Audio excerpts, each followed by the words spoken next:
Imagine que você é um político muito poderoso que manda em uma cidade inteira. Aí um belo dia você recebe uma carta de um rapaz implorando por emprego. Nessa carta, o sujeito fala que sabe projetar pontes, canais, edifícios e até mesmo canhões e veículos blindados.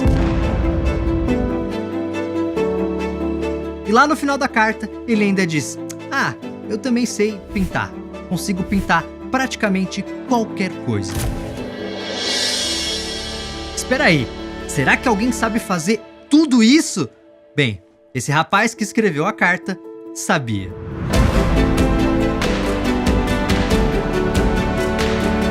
Ele foi engenheiro, inventor, arquiteto, produtor teatral e também foi cientista, estudando anatomia, geologia, botânica e tudo o que você puder imaginar. E como ele mesmo disse, também sabia pintar, olha só.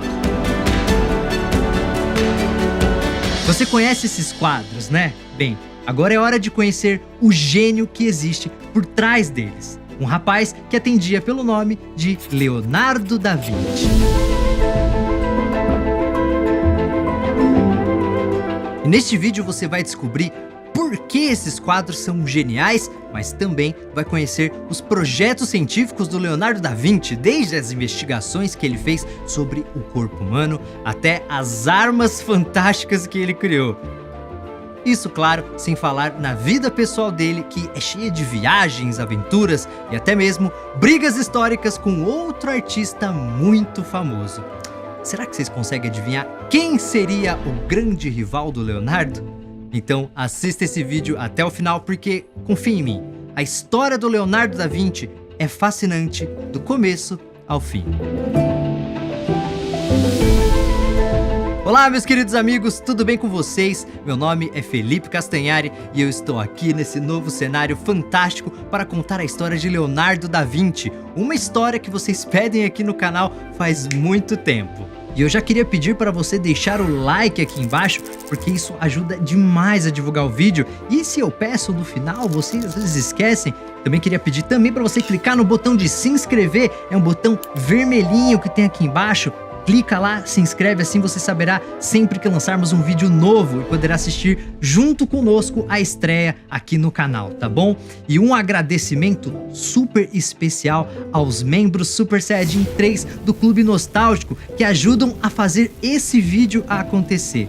Se tornando um membro aqui do canal, você me ajuda a continuar produzindo esses vídeos que vocês tanto gostam. Além, é claro, de receber vários benefícios. Para se tornar um membro e me ajudar, é só clicar no link que eu vou deixar aqui na descrição. Mas agora vamos para o nosso vídeo.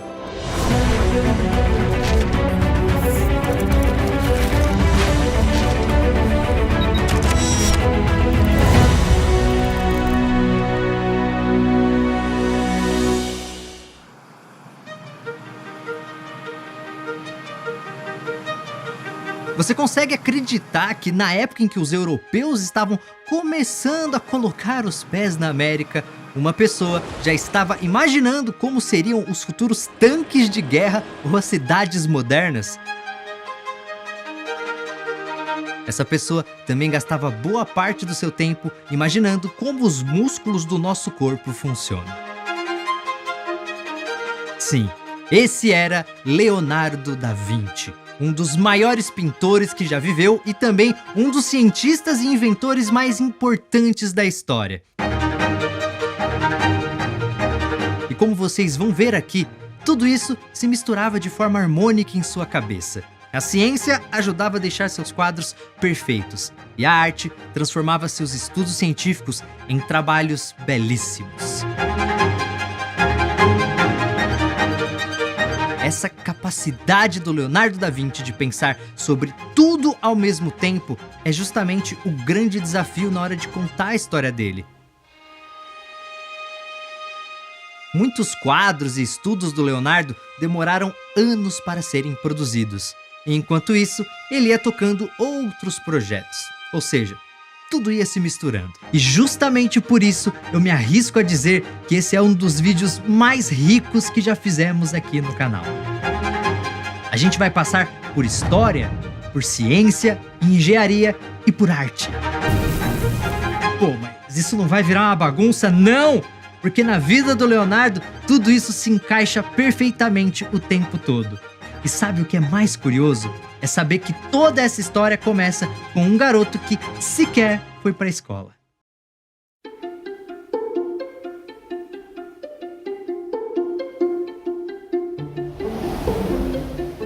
Nossa história começa no pequeno vilarejo italiano de Anciano. Foi neste lugar, que fica na província de Florença e hoje tem 15 mil habitantes, que no dia 15 de abril de 1452 nasceu um menino chamado Leonardo da Vinci.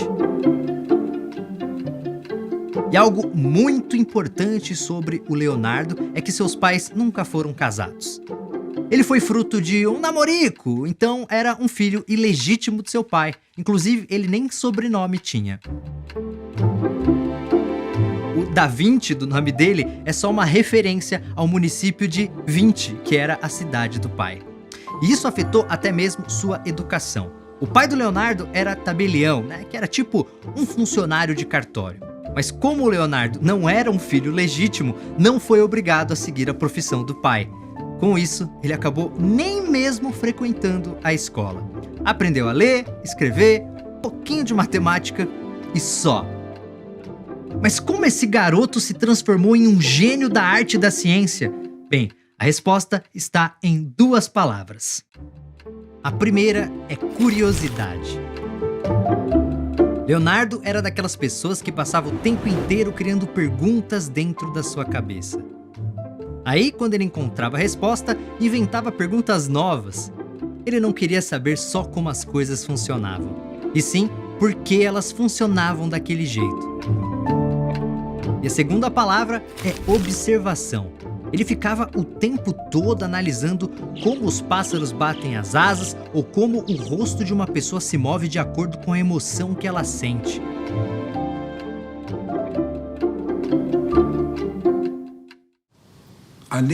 When we read his writing and study his drawings, something begins to become clear. Leonardo believed that in order to see, it is not enough just to look. You must touch.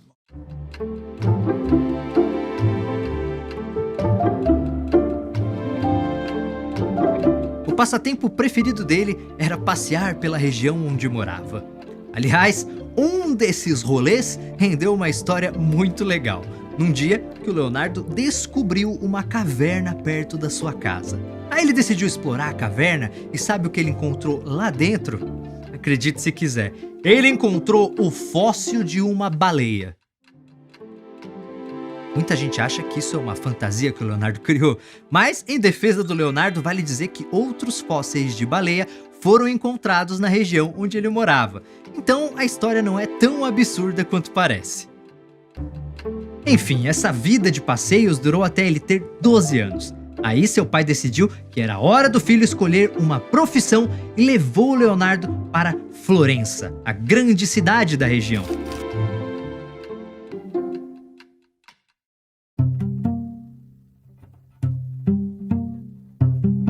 Vamos falar agora de Idade Média.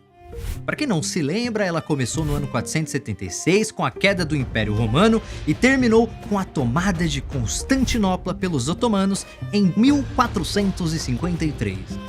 Então, na época do Leonardo, a Idade Média tinha acabado de terminar. Mas isso não significa que a Europa não era mais um mundo medieval. Os reis, os proprietários de terra e a igreja ainda falavam o que as pessoas precisavam ser, pensar e fazer. Ou seja, a vida ainda era muito parecida com as dos séculos anteriores. Medieval art was basically religious art. That's in part evidenced by the fact that we only know the names of a handful of the artists. Although it was customary to sign individual works, we often speak of the master of such and such, whose name we don't even know. Mas em Florença as coisas eram diferentes. Se você jogou a saga do Ezio no Assassin's Creed, sabe do que eu tô falando, não é verdade? Aliás, muita gente que apareceu nesses jogos vai dar as caras por aqui hoje.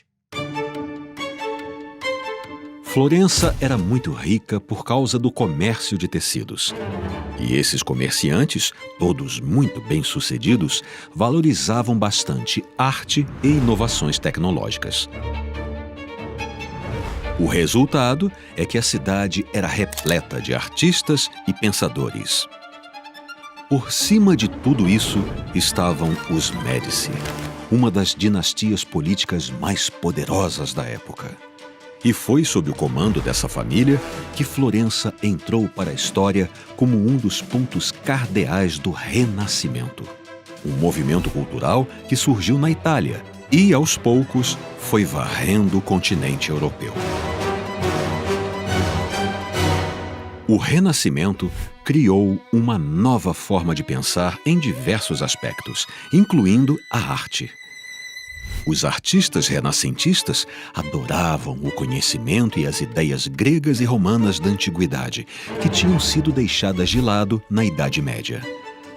Então, eles misturavam essas estéticas clássicas com técnicas novas de pintura e arquitetura, o que mudou completamente a arte europeia.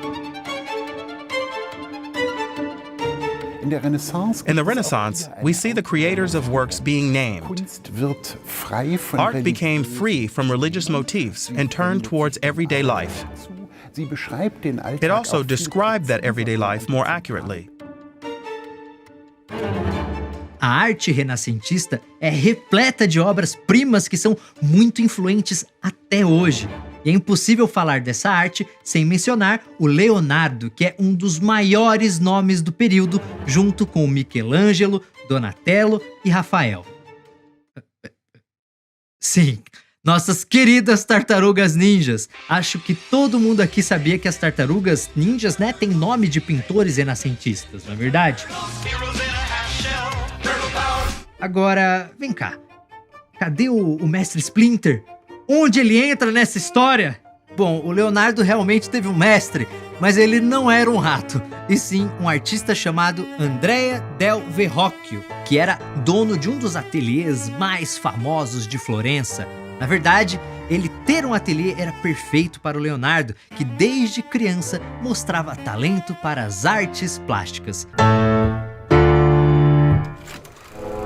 Naquela época, se um jovem tivesse 12 ou 14 anos e se tivesse interesse em se tornar um artista, então ele iria frequentar uma academia de arte. O que fazia era entrar no estúdio ou na oficina de um pintor já apadrinhado ou de um escultor de ouro e prata e se tornava um aprendiz. Aliás, tem uma história famosa e bem legal sobre o começo da carreira artística do Leonardo. Um belo dia, seu pai encontrou um amigo que deu um escudo de madeira para ele. Olha, aquele seu filho, Leonardo, né? Ele não curte pintar?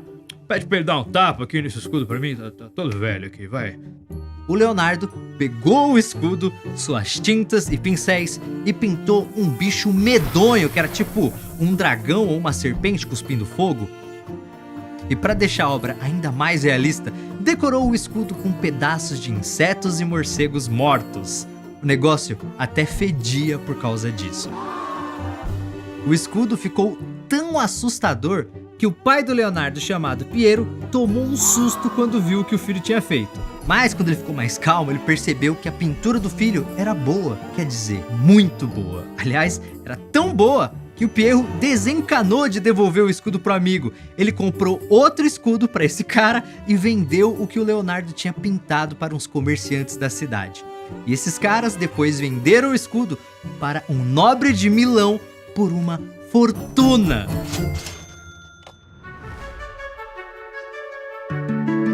Agora lembra que eu disse que o Leonardo estava na idade de trabalhar? Seu pai, o Piero, sabia que o menino tinha talento para pintura e escultura, então levou o filho até o ateliê do Verrocchio, que era conhecido dele. E o Verrocchio ficou tão impressionado com os desenhos do Leonardo que pegou o moleque como aprendiz na mesma hora. E o período que o Leonardo passou no ateliê do Verrocchio foi fundamental para sua vida, porque foi lá que ele aprendeu técnicas de pintura que usaria em muitos dos seus quadros. Leonardo closely studied the sculptures that his master was working on. Some of them, as we will see, would become etched in the young man's memory, and their influence would eventually emerge in his future paintings. E também foi ali que ele começou a ter contato com vários campos técnicos e científicos, como mecânica e engenharia. E tudo era sempre ligado à arte. Um dia, por exemplo, o Verrocchio recebeu a encomenda de criar uma lápide. Mas, ao invés de usar imagens religiosas, como era costume na época, resolveu decorá-la com desenhos de formas geométricas, como retângulos e círculos. Ao ver este trabalho, o Leonardo se apaixonou por geometria. Outro trabalho que marcou o aprendizado do Leonardo foi a construção da esfera que está até hoje na cúpula da Catedral de Florença. Esse foi um dos primeiros contatos do Leonardo com a mecânica, já que ele foi quem desenhou vários mecanismos que o Verrocchio usou para executar o projeto. E uma coisa importante, essa esfera era revestida por placas de cobre. Mas isso aconteceu no século XV, muito antes das máquinas de solda serem inventadas. Como colar essas placas de metal? A solução foi criar espelhos esféricos que refletiam a luz do sol, concentrando o calor no ponto onde o cobre seria soldado. Ao mexer com esses espelhos, Leonardo nunca mais parou de pensar nesse assunto. Durante toda a sua vida, deixou mais de 200 desenhos mostrando de que forma a luz poderia ser refletida em superfícies como essa, que ele chamava de espelhos de fogo. E foi assim que o Leonardo se tornou mestre em pintura em 1472, quando tinha apenas 20 anos de idade.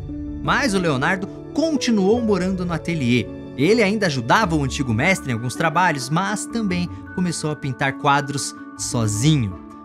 Mas o trabalho mais legal dele nessa época não é um quadro, e sim um simples rascunho. Mas que na verdade, de simples não tem nada. A paisagem do Rio Arno foi feita em 1473 e é o desenho artístico mais antigo do Leonardo que ainda existe. E ele serve como um teaser de muita coisa que ele faria na vida. O desenho tem uma enorme precisão científica, como nas rochas desgastadas pelo rio e no movimento da água. First, he would look at nature in its maximum extension, all the way to the distant horizon, with all their hills, mountains, villages, rivers and lakes. Mas quando você presta atenção, percebe que a imagem é irreal. É uma visão aérea, como se fosse o ponto de vista de um pássaro. Ou seja, é uma fantasia. Galera, isso é fundamental para entender o Leonardo. Ele respeitava demais as leis da natureza, mas nunca abria mão de sonhar. Isso vale não só para os seus quadros, mas também para os seus projetos mecânicos. Todos os seus trabalhos têm base na ciência, mas sempre contam também com um pezinho na fantasia.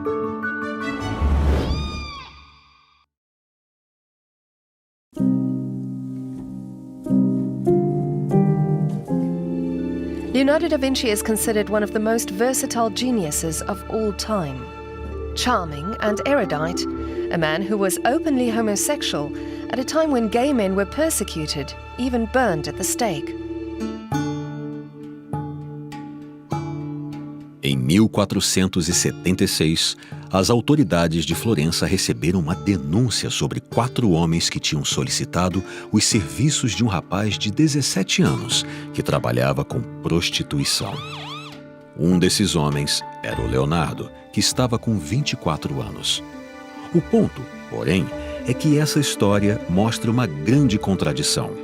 Na Europa desta época, a homossexualidade era vista como um crime e condenada pela igreja. Porém, ela era muito comum no meio artístico de Florença. Na verdade, isso fazia parte da visão que os renascentistas tinham da Grécia Antiga. Existem várias suposições e teorias tentando decifrar a orientação sexual do Leonardo. Mas, na verdade, parece que não existe muito a ser decifrado.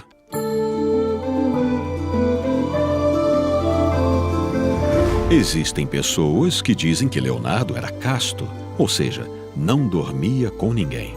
Por outro lado, alguns pesquisadores apontam que ele tinha, sim, vida sexual.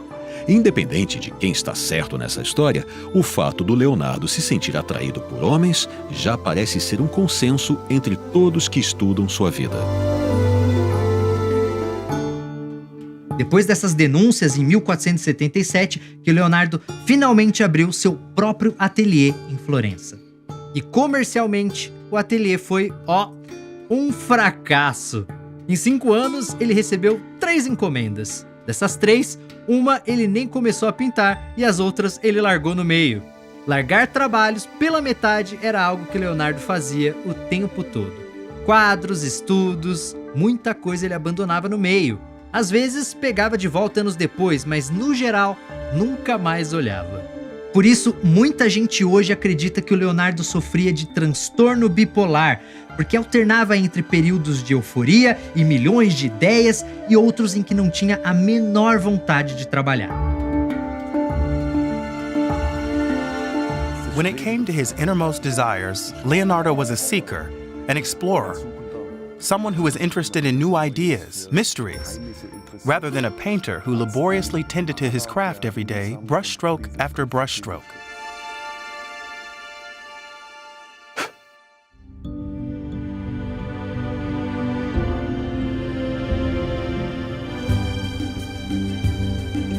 Como Florença era famosa por sua arte e cultura, a poderosa família Médici, que controlava a cidade, começou a organizar missões diplomáticas, enviando artistas locais para outras cidades.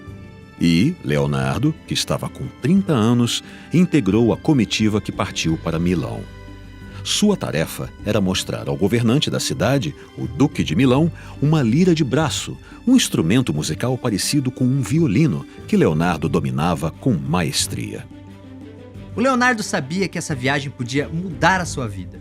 E por isso que logo que chegou em Milão, ele mandou uma carta para o Duque, oferecendo seus belos serviços. Sim, essa é aquela carta que eu falei lá no começo do vídeo. E eu acho que agora que vocês sabem o contexto da viagem, dá para entender por que ele falou tão pouco de pintura na carta. A família do Duque tinha tomado o poder de Milão à força, ou seja, os caras não eram muito pacíficos. Então o Leonardo, que não é bobo nem nada, decidiu que era mais esperto tentar se vender como um engenheiro militar. He wrote, "I have methods for destroying every rock or fortress, even if it were founded on a rock." And the list goes on and on. Isso não era exatamente mentira dele, né? Que já tinha desenhado armas e mecanismos de defesa quando estava em Florença. O problema é que essas armas que ele criava não eram nada práticas. É só olhar a besta gigante que ele projetou já em Milão. Era um trambolho de 25 metros que disparava setas enormes. Mas esses projetos eram sempre detalhados, com esquemas de roldanas, cordas, correntes e explicações de como a arma funcionaria. Então, mesmo criando coisas que pareciam fantasia, ele tinha toda uma preocupação com sua funcionalidade. É aí que entra a ciência. Aliás, nesse projeto da besta, ele tentou entender qual seria a relação entre distância que o projétil podia alcançar, seu tamanho e a força usada na arma. Então o Leonardo foi uma das primeiras pessoas do mundo a pensar sobre o princípio de independência dos movimentos, algo que depois seria muito estudado por cientistas como Galileu Galilei e Isaac Newton. Na verdade, muita coisa que o Leonardo pensou deixa claro que ele era um cara muito à frente do seu tempo. Olha essa mistura de disco voador com tartaruga que hoje é vista como o primeiro tanque de guerra da história. E esta máquina aqui, em que alguns canhões disparam enquanto os outros são carregados? Isso não seria a avó das metralhadoras?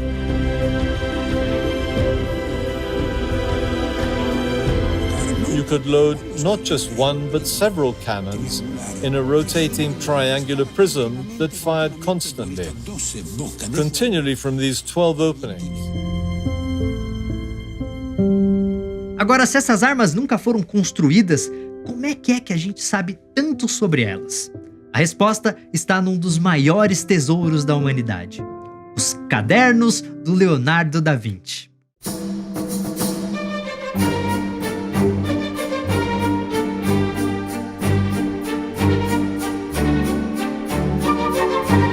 Desde pequeno, Leonardo tinha o hábito de anotar tudo o que via e pensava.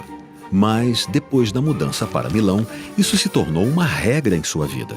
Ele passou a preencher cadernos e mais cadernos com suas observações sobre o mundo, seus estudos e, claro, centenas de projetos diferentes.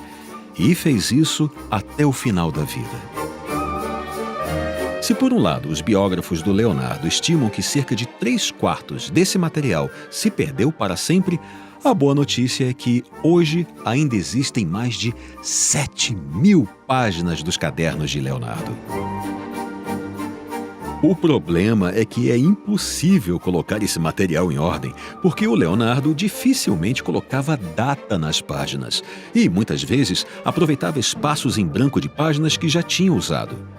Por isso, os cadernos foram reorganizados por temas, formando novas encadernações chamadas códices, que, claro, são muito valiosas.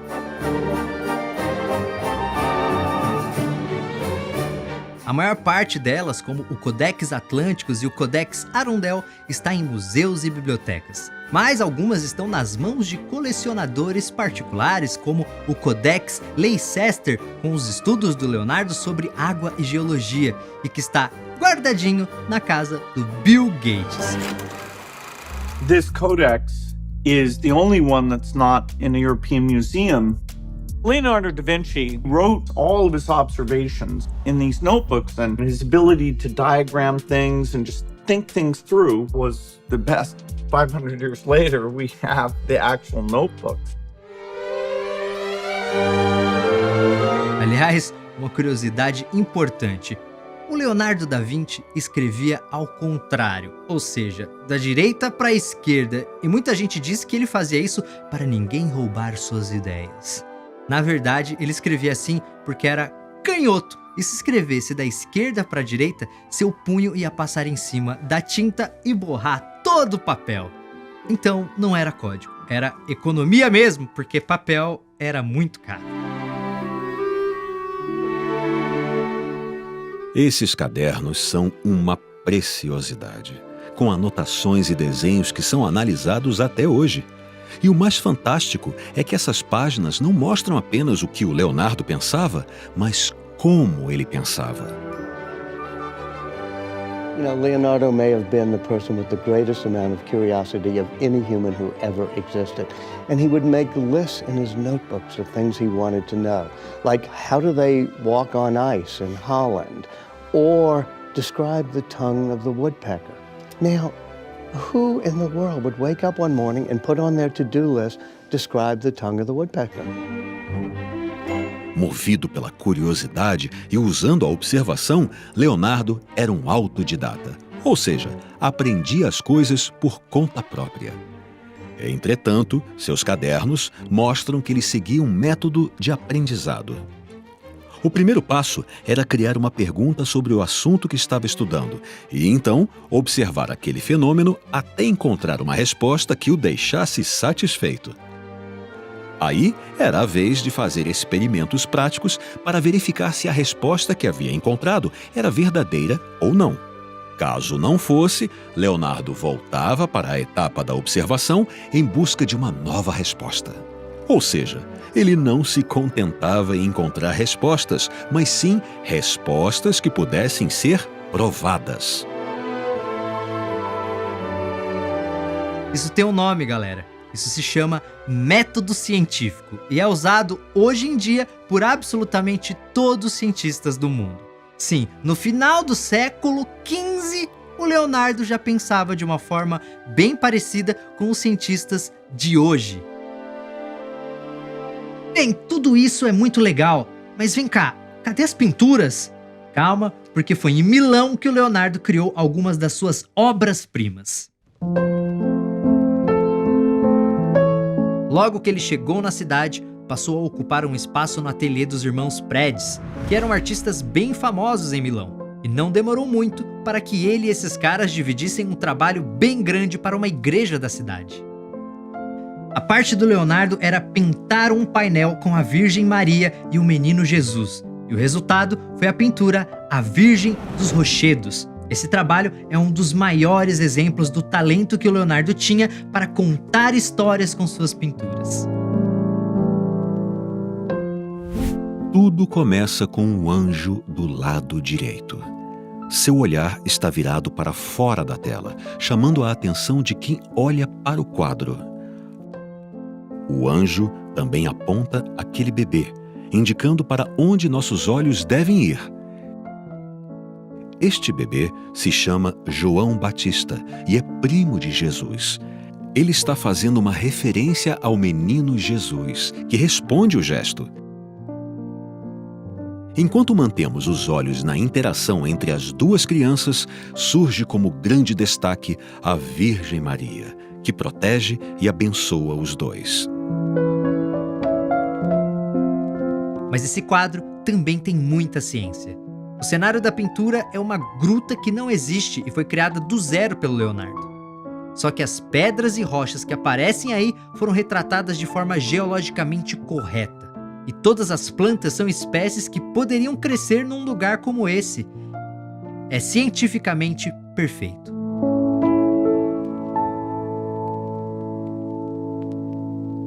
Agora se liga, por causa de uma briga sobre o pagamento, anos depois, o Leonardo teve que produzir outra versão desta tela. E comparando as duas, dá pra ver a evolução do Leonardo como cientista. Como entre um quadro e outro ele estudou bastante ótica, resolveu fazer com que a luz do quadro fosse, digamos assim, cientificamente mais realista, iluminando cada figura de forma diferente. Não é à toa que o modo como Leonardo passou a mostrar a luz em suas pinturas mudou a história da arte.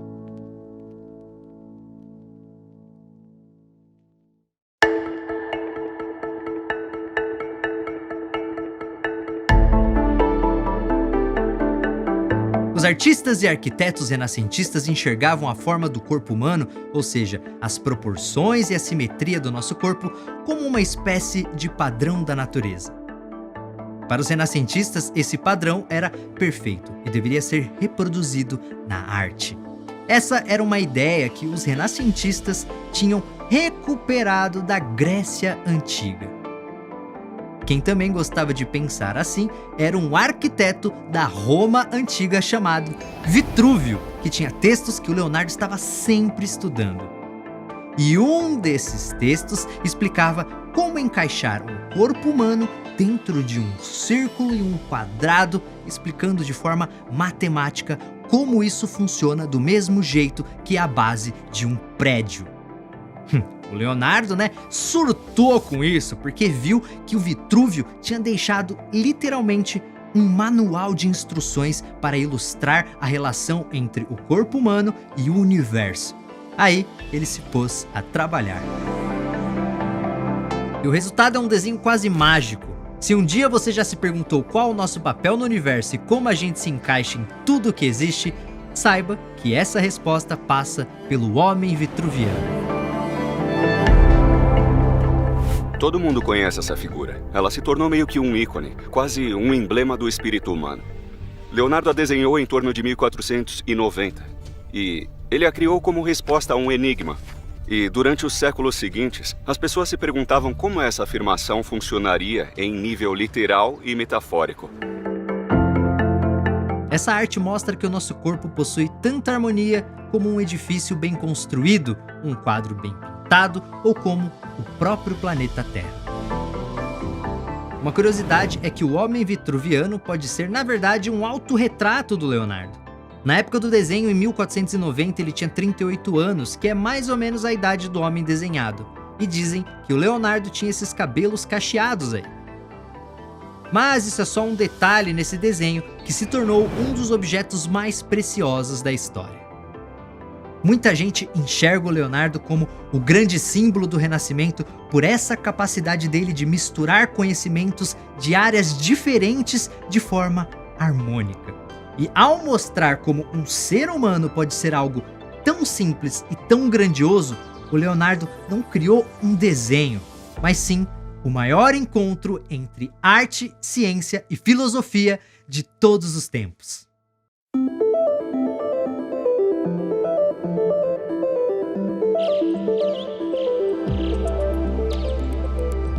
A ideia de voar era algo que deixava Leonardo fascinado. E acredite se quiser, isso tem a ver com os festivais populares que rolavam nas cidades europeias, com peças teatrais e musicais. O Leonardo ficava encantado, especialmente com os mecanismos que faziam todos os atores flutuar no palco como se estivessem voando. E aí que está a origem das suas famosas máquinas voadoras. Aliás, esse desenho muito famoso é sempre mostrado como o primeiro helicóptero do Leonardo.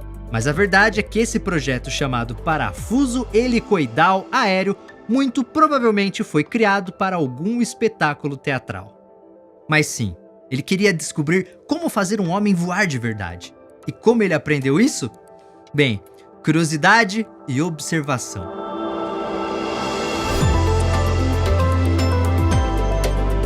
Ele passou décadas olhando pássaros e insetos para entender como eles voavam. Before leaving Florence, Leonardo completed a treatise on the flight of birds.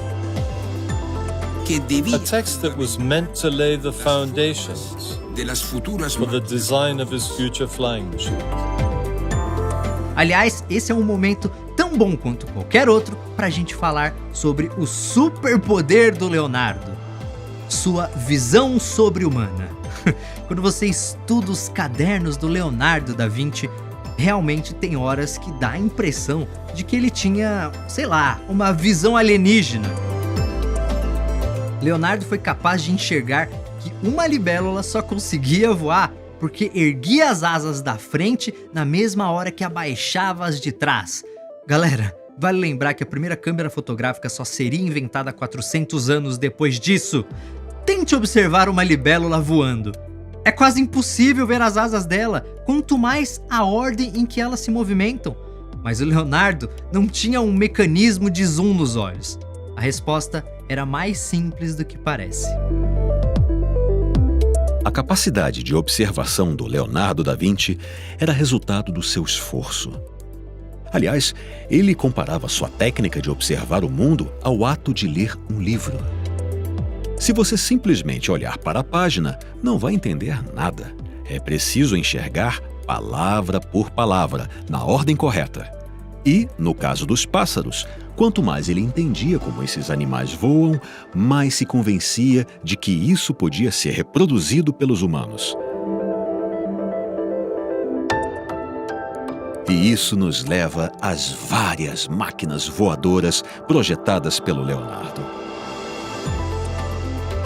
Em uma das mais famosas, a pessoa precisaria manipular pedais e alavancas para abanar as asas, que seriam parecidas com pás. Outra bastante conhecida contava com uma asa parecida com a de um morcego. Vale lembrar que todos esses projetos, claro, continham explicações detalhadas de como montar corretamente suas correias, roldanas e mecanismos. Mas essas coisas nunca saíram do chão, porque sequer saíram do papel. Menos no Assassin's Creed 2, né? Lá o Leonardo realmente fez o homem voar. Agora, isso só ter rolado num videogame não quer dizer que esse trabalho do Leonardo não valeu de nada. O estudo dos pássaros é um dos pontos altos da vida do Leonardo como cientista. Uma prova disso é que ele sabia que as aves eram mais pesadas que o ar, então começou a estudar o que chamava de atração de um objeto para o outro. 200 anos depois, a ciência chamaria isso de gravidade.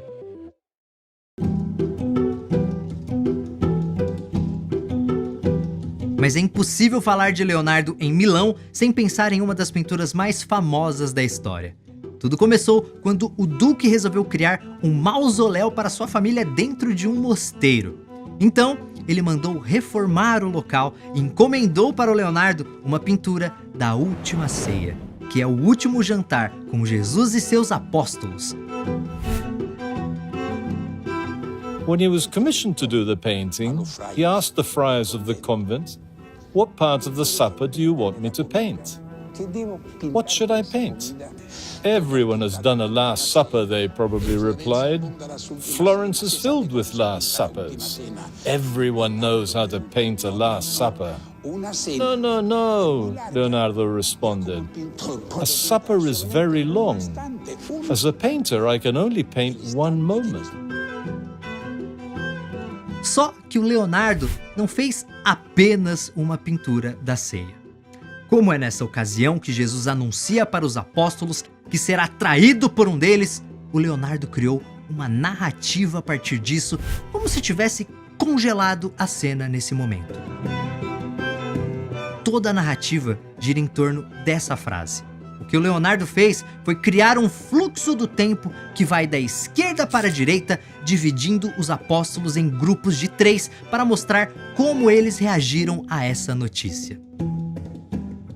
A primeira reação dos apóstolos foi a surpresa com o que Jesus havia falado. Essa sensação se mostra no primeiro grupo, onde estão os apóstolos Bartolomeu, Tiago Menor e André. Depois, no segundo trio, temos emoções mais fortes e instintivas. Um exemplo está na raiva que o apóstolo Pedro sente. Quem está aqui também é João, mas o destaque desse trio é mesmo Judas Iscariotes, que recua na mesa, como se tentasse automaticamente se esconder de Jesus. Afinal, ele é o traidor.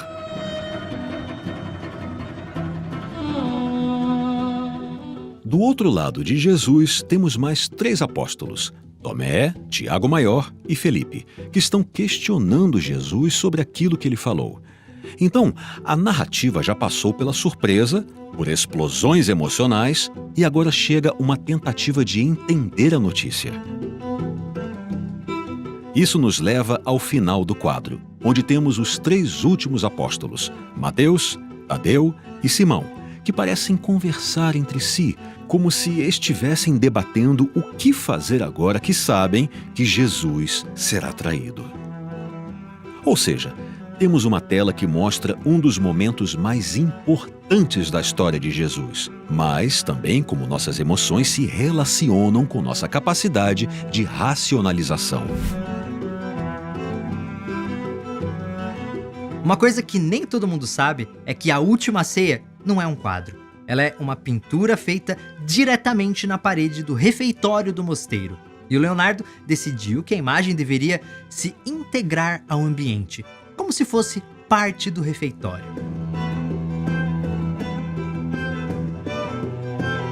É por isso que a parede do lado direito é mais clara. Ele fez isso para dar a sensação de que a luz da pintura vinha da janela esquerda do refeitório. E as tapeçarias nas paredes eram iguais às que existiam no salão. Então, os frades do local teriam a sensação de que estavam na mesma sala que Jesus e seus apóstolos. Mas o problema estava na perspectiva da imagem. Pensa comigo, o Leonardo queria que qualquer pessoa que olhasse a pintura tivesse a sensação de que ela fazia parte do refeitório, certo? Só que tem um problema. As pessoas jamais olhariam para a imagem sempre do mesmo lugar. E a saída do Leonardo foi algo que somente alguém que manjava muito de geometria podia conseguir.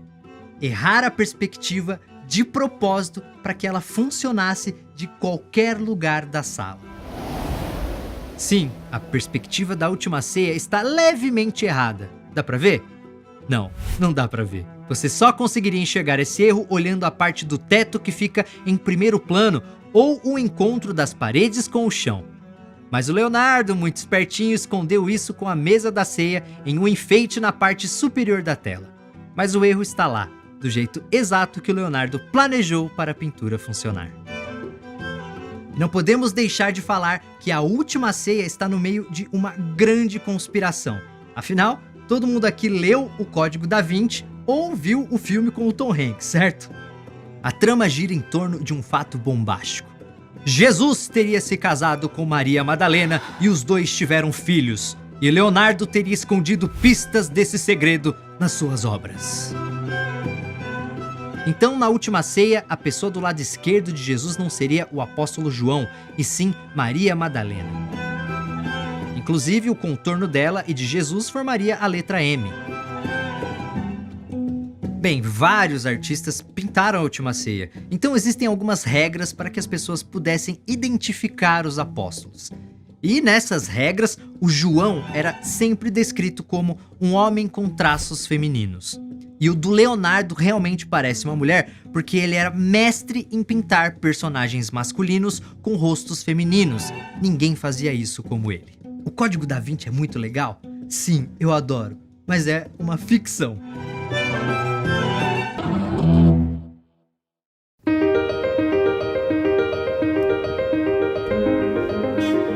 O Leonardo estava sempre cercado de amigos. As pessoas gostavam do Leonardo porque ele era muito alegre e extrovertido. Além disso, era bastante generoso, oferecendo com frequência dinheiro e comida para os conhecidos. Essa generosidade mostra outra característica fundamental do Leonardo. Ele não se importava com riqueza ou bens pessoais.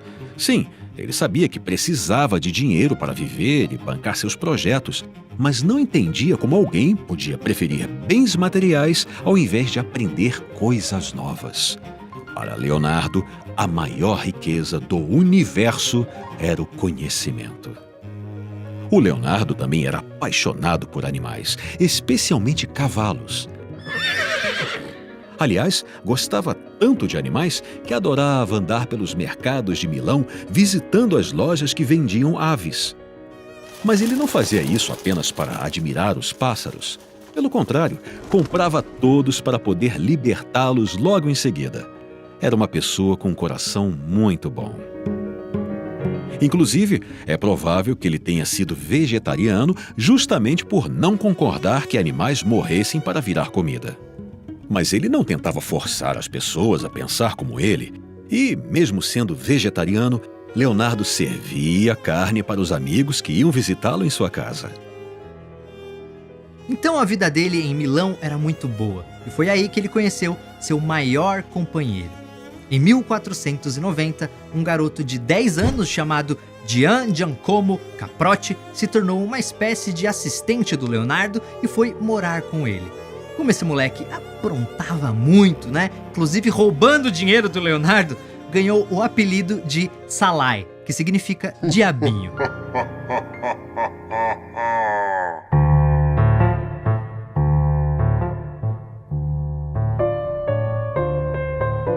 O que se imagina é que eles se tornaram amantes quando Salai tinha mais ou menos 15 anos de idade. E Leonardo era quase 30 anos mais velho que ele. Pra gente, isso hoje pode parecer algo abominável, né? Além de ser proibido por lei. Mas no mundo artístico renascentista, relacionamentos entre homens adultos e adolescentes não eram vistos com tanta estranheza. Mesmo considerado repreensível pela igreja, isso era algo que esses artistas enxergavam como uma herança da Grécia Antiga. Mas aí a vida dele começou a sofrer mudanças. Primeiro, ele passou a ter vários atritos com o Duque de Milão por causa de dinheiro e os prazos que pedia nos seus trabalhos. Para piorar um pouquinho mais, logo em seguida Milão foi conquistada pelos franceses. O Leonardo até se dava bem com esses caras, mas percebeu que ali não era mais o seu lugar e na virada de 1499 para 1500, quando estava com quase 50 anos, se mandou de volta para Florença. Na verdade, entre Milão e Florença, ele passou por Veneza, onde deu uns palpites sobre como a cidade poderia se defender de uma invasão. E foi pensando sobre isso que ele teve a ideia de criar roupas que seriam usadas por soldados que ficariam embaixo da água para defender o porto de Veneza. Sim, pode colocar também a roupa de mergulho ou escafandro na lista de invenções do Leonardo. After having successfully tested this invention in the canals of Venice, however, Leonardo decided not to make this new weapon known. He wrote, "We should not reveal the system for remaining underwater, to prevent the evil of men from using it to sink ships with all the men inside."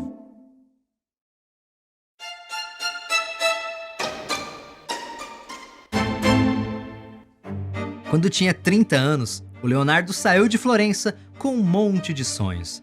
Quase 20 anos depois disso, em 1500, ele voltou para a cidade como um dos artistas mais famosos da Europa. Então, ele abriu um ateliê colaborativo, tipo aquele do Verrocchio. E foi assim, junto com o Salai e seus ajudantes, que ele criou outros quadros famosos. Um se chama Madonna do Fuso. O outro é um dos mais aclamados dele, chamado A Virgem e o Menino com a Santa Ana. E depois, o Leonardo se meteu numa disputa entre duas cidades, quando os governantes de Florença perderam o controle sobre outra cidade italiana, Pisa. Aquela que tem a torre torta, sabe? Então, como eles queriam reconquistar Pisa, o pessoal de Florença criou um plano que parece coisa de vilão de quadrinhos. Vamos roubar o rio da cidade de Pisa. Olha a insanidade da coisa. A grande ligação entre Florença e Pisa é o rio Arno, aquele do primeiro desenho do Leonardo, se lembra? E os caras pensaram assim: vem cá, se a gente desviar o rio e deixar a cidade de Pisa secando, os caras vão ter que se render. É claro que chamaram o Leonardo para dar um jeito de fazer isso. E o pior é que ele se empolgou com o projeto. Ficou estudando o terreno, fazendo mapas, até descobrir como cavar um canal fundo o suficiente para desviar o curso do rio. Nas horas vagas, projetou um guindaste cheio de baldes para a escavação ser ainda mais rápida. O problema é que deram o projeto na mão de um cara que olhou os desenhos do Leonardo e começou: então, tem um errinho aqui, isso aqui não é bem assim, sei lá o quê, e acabou mudando tudo. Sim, o cara teve a pachorra de corrigir os desenhos do Leonardo da Vinci, né? É óbvio, o cara escavou o fosso do jeito que achou melhor. Sim, o rio Arno continua no mesmo lugar até hoje, passando pela cidade de Pisa. E esse não foi o único trabalho do Leonardo como engenheiro hidráulico, mesmo porque ele era apaixonado por água. Leonardo também planejou a criação de canais para ligar Florença ao mar e depois pensou em como seria possível drenar os pântanos de outra região da Itália. Esses projetos nunca saíram do papel e acabaram na gaveta das ideias mirabolantes do Leonardo. Mas eles não eram fantasia pura.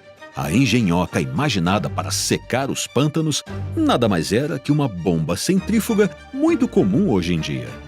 Como aconteceu muitas vezes na vida do Leonardo, a ideia estava correta, mas a humanidade precisou de alguns séculos para entender isso.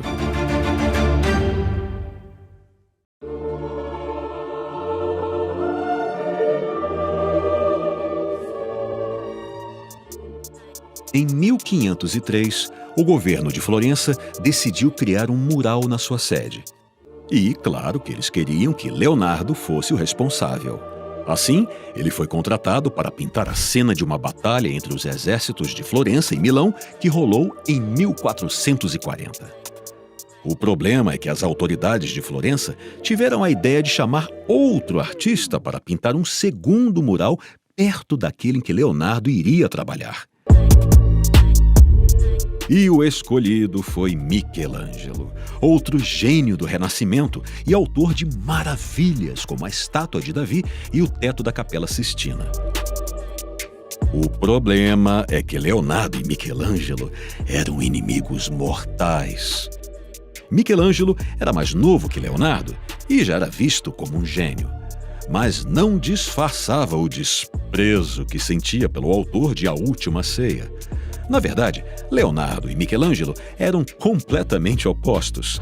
Enquanto Leonardo era elegante e cheio de amigos, Michelangelo estava sempre desarrumado e era meio paranoico, literalmente brigando com todo mundo o tempo todo. Verdade seja dita aqui, o Michelangelo era um grande pentelho. A rivalidade entre o Leonardo e o Michelangelo é uma das mais famosas da história da arte. E sempre que eles se encontravam, dava briga. Eles estavam sempre batendo boca em Florença. Então é meio que óbvio que esse projeto estava fadado ao fracasso. O Leonardo, como de costume, fez todos aqueles estudos detalhados, pensando até mesmo na expressão do rosto de cada soldado. Então era um trabalho enorme e como ele curtia dar aquelas procrastinadas, o negócio começou a atrasar. Resumo da história. O Leonardo nunca terminou o mural porque mais uma vez ele tinha dado o passo maior que a perna. Como a pintura retratava uma batalha a céu aberto, mas ficaria numa sala fechada, ele não conseguiu achar um modo de fazer o sol iluminar a batalha do jeito que ele queria. E o Michelangelo, por sua vez, se mandou para Roma e ficou lá uns 10 anos criando uma obra-prima atrás da outra. O mundo nunca ganhou uma sala com pinturas do Leonardo e do Michelangelo, mas esse projeto mexeu com a arte da Europa. Durante anos, vários artistas iam visitar Florença só para apreciar os estudos que os dois tinham feito das pinturas.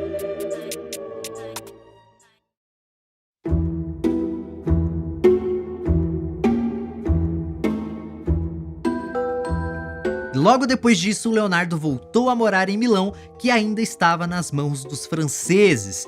E foi justamente nesse retorno a Milão que ele criou sua própria família.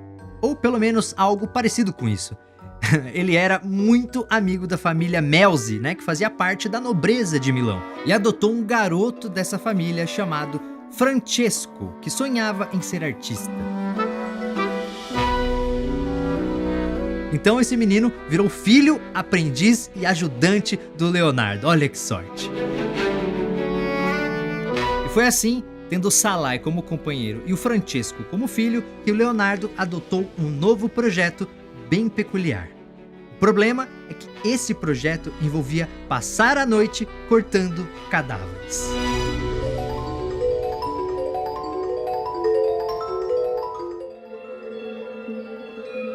With the enthusiasm of the early Renaissance for all things classical, interest in anatomy was growing as well. There was a flourishing trade in fresh corpses. It was illegal in many places, and punishment for this crime was often draconian, but curiosity often triumphed over fear.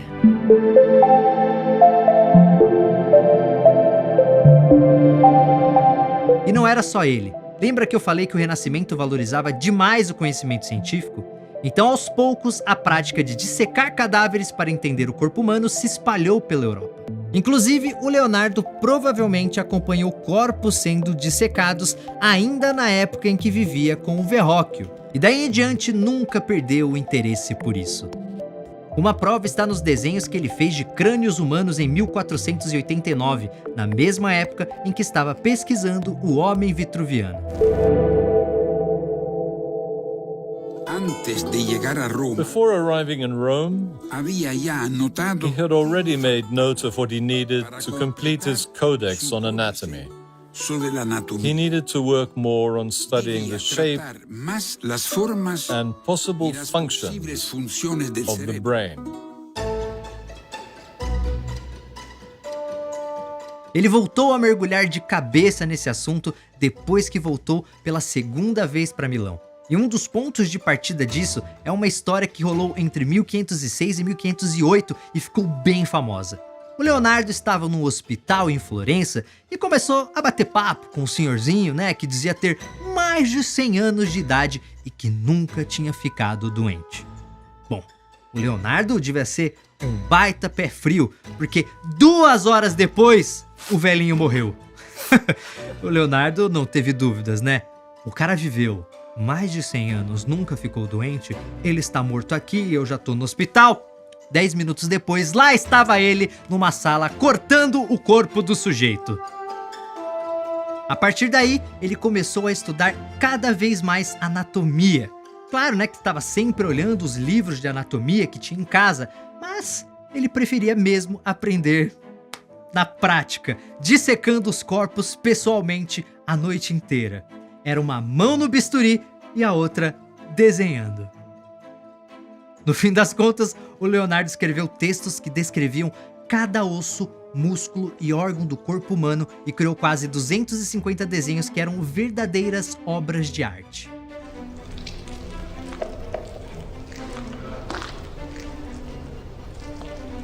Embora a prova de Aristóteles de Leonardo não resista ao tempo, suas ilustrações anatômicas não são ultrapassadas. Vistas sequenciais sugerem uma animação cinematográfica. As vistas de múltiplos ângulos proporcionam uma verdadeira compreensão tridimensional da forma do corpo. As imagens dele nunca são estáticas, mas sim animadas por uma energia vital e parecem estar prestes a se mexerem sozinhas. As ilustrações de Leonardo, tão precisas quanto seus desenhos técnicos de máquinas, são inigualáveis em precisão até o início das técnicas fotográficas do século XIX. Um dos desenhos mais famosos é o que ele fez de um feto no útero. O mais impressionante é que ele não tinha o cadáver de uma mulher grávida para estudar. A base da ilustração foi o corpo de uma vaca. E, acredite se quiser, ele também usou seus conhecimentos de botânica, porque já tinha concluído que embriões humanos e sementes se desenvolvem de forma parecida. Mas mesmo com toda essa beleza dos desenhos, aqui a ciência fala mais alto. O Leonardo estudou todas as partes do corpo humano com uma precisão assombrosa para a época. E hoje a ciência já mostrou que a maior parte das suas observações sobre o corpo humano estavam 100% corretas. Mas a vida do Leonardo mudou mais uma vez em 1512, quando ele deixou Milão e foi passar um tempo na casa de campo da família do Francesco Melzi. Foi tipo um período sabático, né? E é justamente a imagem do Leonardo dessa época, um nobre senhor de mais ou menos 60 anos que entrou para o imaginário popular.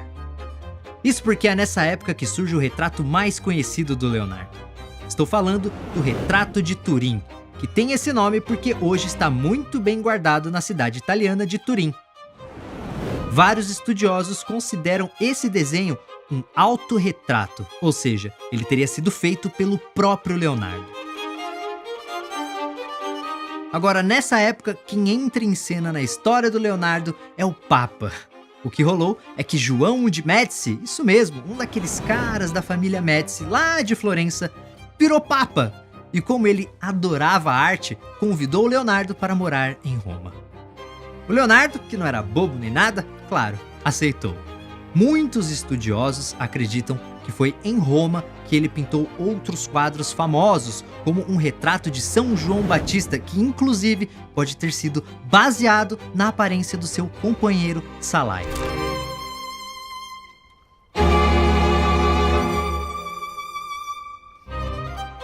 Muita gente considera essa a última pintura do Leonardo. Sim, o nosso vídeo está chegando perto do final. E não, eu não esqueci do quadro mais famoso da história. A gente vai resolver isso agora. Em 1515, o Papa viajou para se encontrar com o novo rei da França, Francisco I. E esse rei convenceu Leonardo a se mudar para o país. Assim, começou a última viagem de Leonardo. E na sua bagagem estava uma tela que se tornaria o quadro mais famoso do mundo.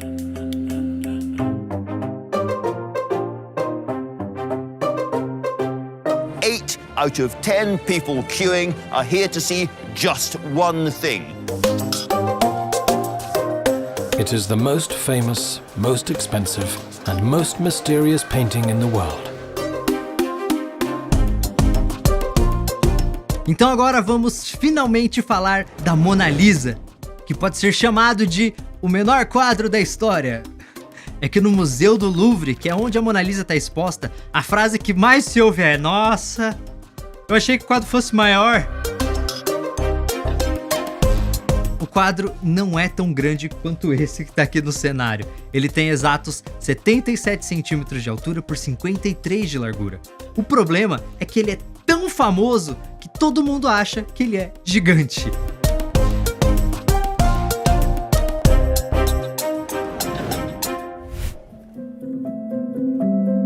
It's an iconic work of art, once valued at $650 million, but truly, it's priceless.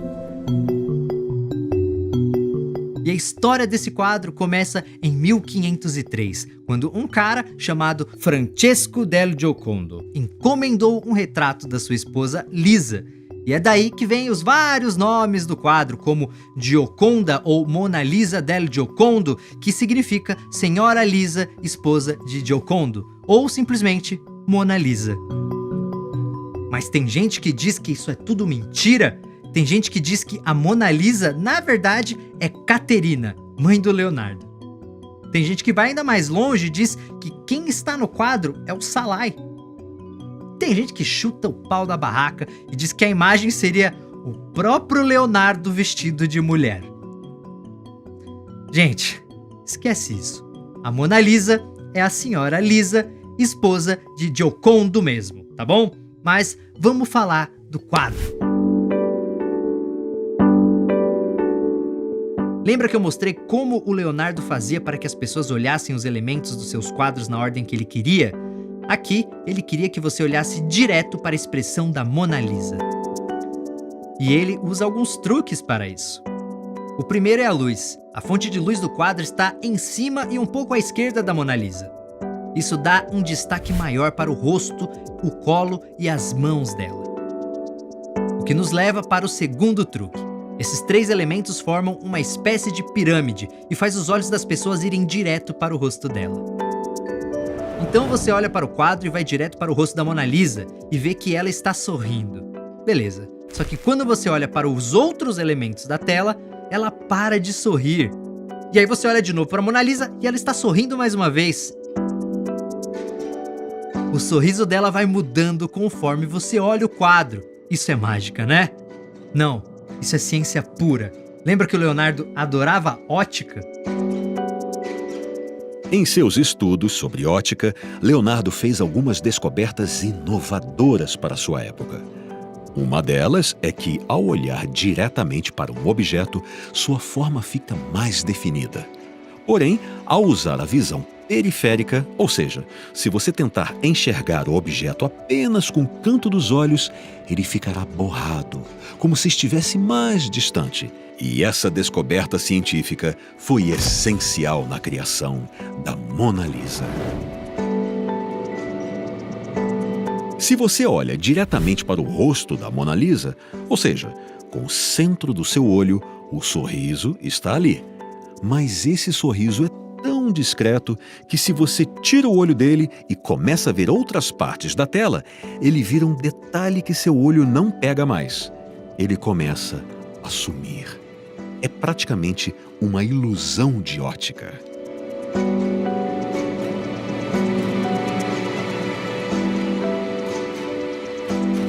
Mas se o sorriso da Mona Lisa é muito estudado, isso acontece também com o olhar dela.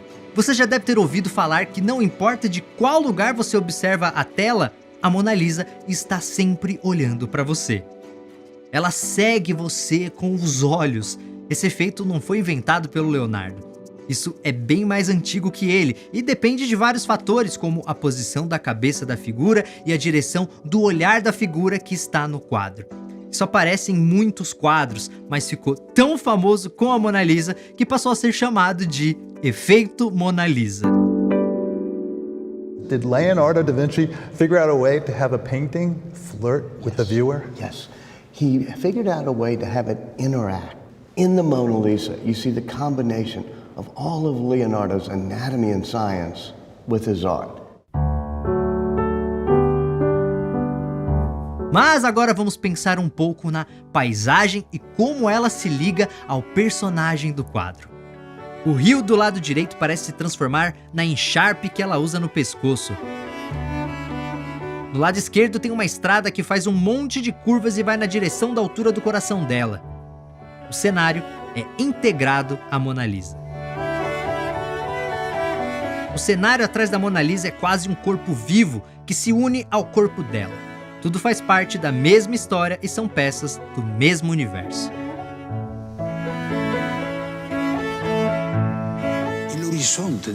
The mountain landscape behind her, the same landscape as always, has also grown darker.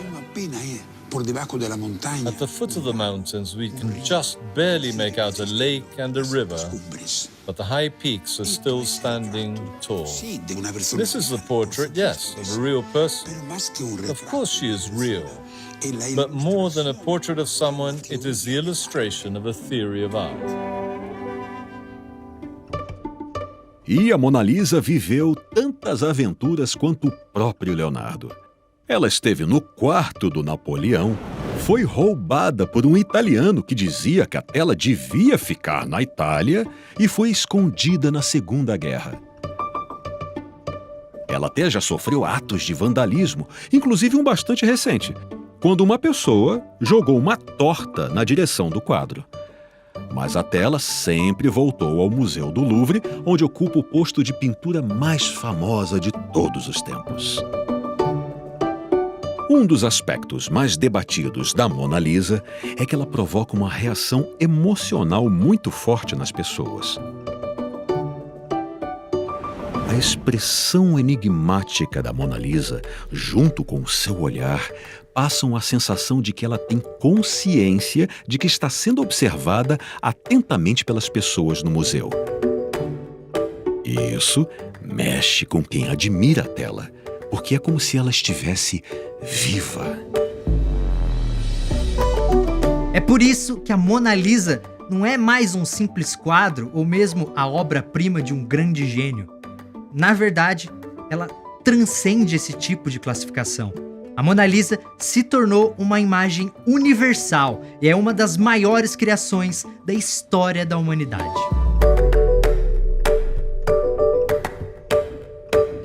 When you stand before it at the Louvre, you all of a sudden realize why. It's the most emotional painting. So she's been a celebrity for 500 years.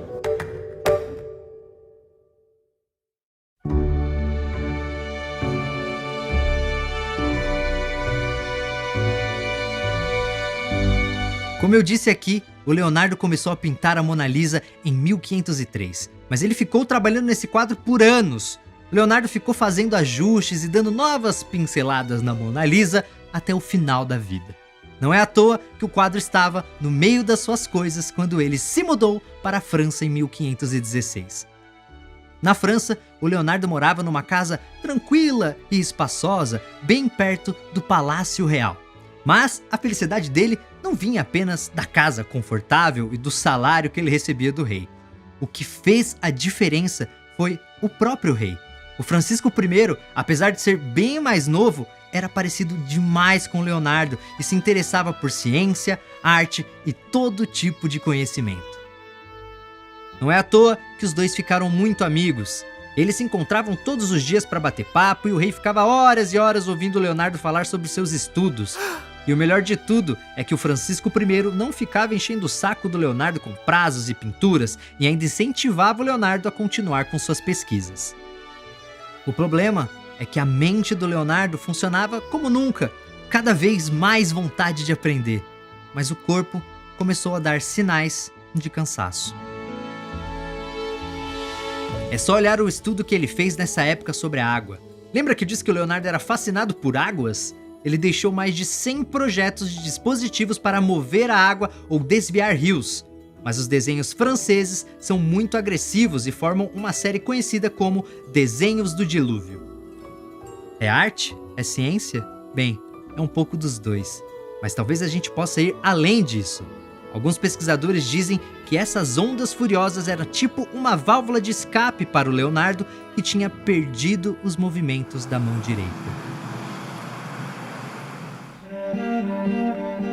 Até pouco tempo atrás, a maior parte das pessoas apostava que isso teria sido consequência de um acidente vascular cerebral. Bem, Leonardo realmente sofreu um AVC nos seus últimos anos, mas alguns estudos recentes apontam que esse problema em sua mão direita pode ter sido causado por um tombo.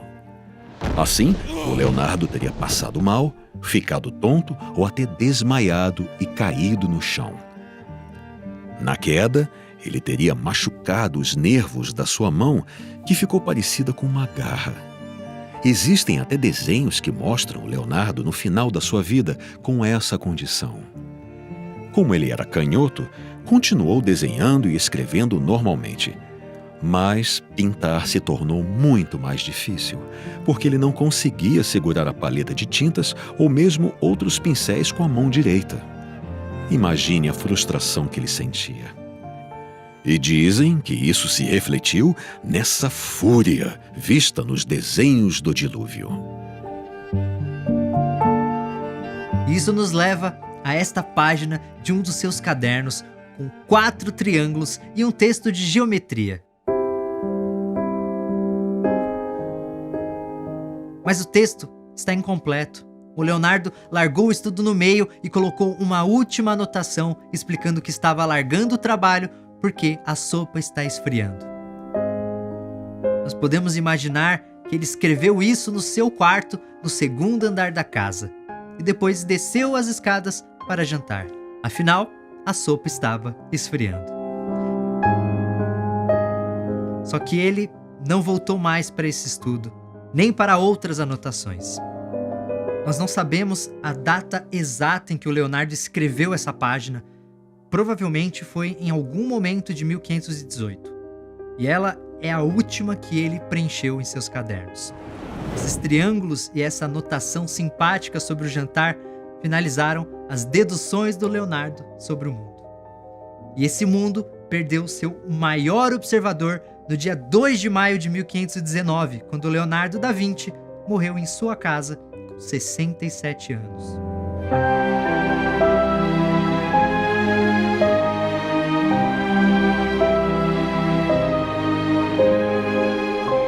Depois de morto, Leonardo deixou outro mistério, porque determinou que 60 mendigos fossem pagos para participar do cortejo que acompanhou seu corpo. Qual o motivo disso? Será que ele queria mostrar que, mesmo tendo dependido da nobreza a vida inteira, não era um nobre e sim um filho bastardo? Não sabemos. Ele nunca deixou uma explicação para essa decisão. Leonardo foi enterrado numa igreja perto de onde morava e isso criou um novo mistério. A igreja foi demolida no começo do século XIX e 60 anos depois o terreno foi escavado. Alguns ossos foram encontrados, mas nunca teremos certeza se eles são ou não do Leonardo. Mas a gente não precisa saber onde o Leonardo está, porque, na verdade, ele está em todos os lugares. Ele está na arte, na anatomia, na geologia, na botânica, na engenharia. O Leonardo era um polímata, que é como chamamos pessoas que possuem conhecimento de diversas áreas. E qual o segredo de todo esse conhecimento? Lembra aquela história que eu contei no começo, quando ele achou ossos de baleia em uma caverna que ele foi explorar? No momento em que ele descobriu essa caverna perto da sua casa, ficou meio dividido. A primeira coisa que sentiu foi medo de entrar na caverna, porque ela era muito escura, podia ser perigosa, mas aos poucos começou a sentir uma curiosidade incontrolável de explorar a caverna e descobrir que tipo de maravilha podia existir lá dentro. Como vocês sabem, a curiosidade venceu o medo e ele entrou na caverna. E foi isso que ele fez a vida inteira. O Leonardo passou a vida procurando cavernas artísticas e científicas para explorar. E sua curiosidade sempre vencia o medo do desconhecido. Ele explorou todas as cavernas que encontrou e encontrou maravilhas do mundo e da natureza. E foi assim que ele criou suas próprias maravilhas, marcando para sempre a história do mundo. Sem o Leonardo da Vinci, a arte não seria tão inteligente e a ciência não seria tão bonita. Sem ele, nós não seríamos o que somos hoje. E agora que já estamos chegando no final do vídeo, eu gostaria de pedir gentilmente que vocês deixem o seu like e se inscrevam aqui no canal Nostalgia e também me sigam lá no Instagram, meu arroba é FeCastanhari. Lembrando que você pode clicar no botão de valeu que fica do lado do compartilhar para fazer uma contribuição para o canal. Caso você acredite que esse vídeo do Leonardo da Vinci tenha valido a pena. Sua doação ficará visível para todo mundo aqui nos comentários e terá minha eterna gratidão. E que grande nome da ciência vocês gostariam de ver aqui no Nostalgia? Bem, enquanto vocês pensam em um nome, eu gostaria de refletir sobre aquela que, para mim, é a grande lição deixada por Leonardo da Vinci. O desconhecido pode ser uma caverna escura e assustadora, mas se vencermos o medo desse escuro, podemos descobrir maravilhas.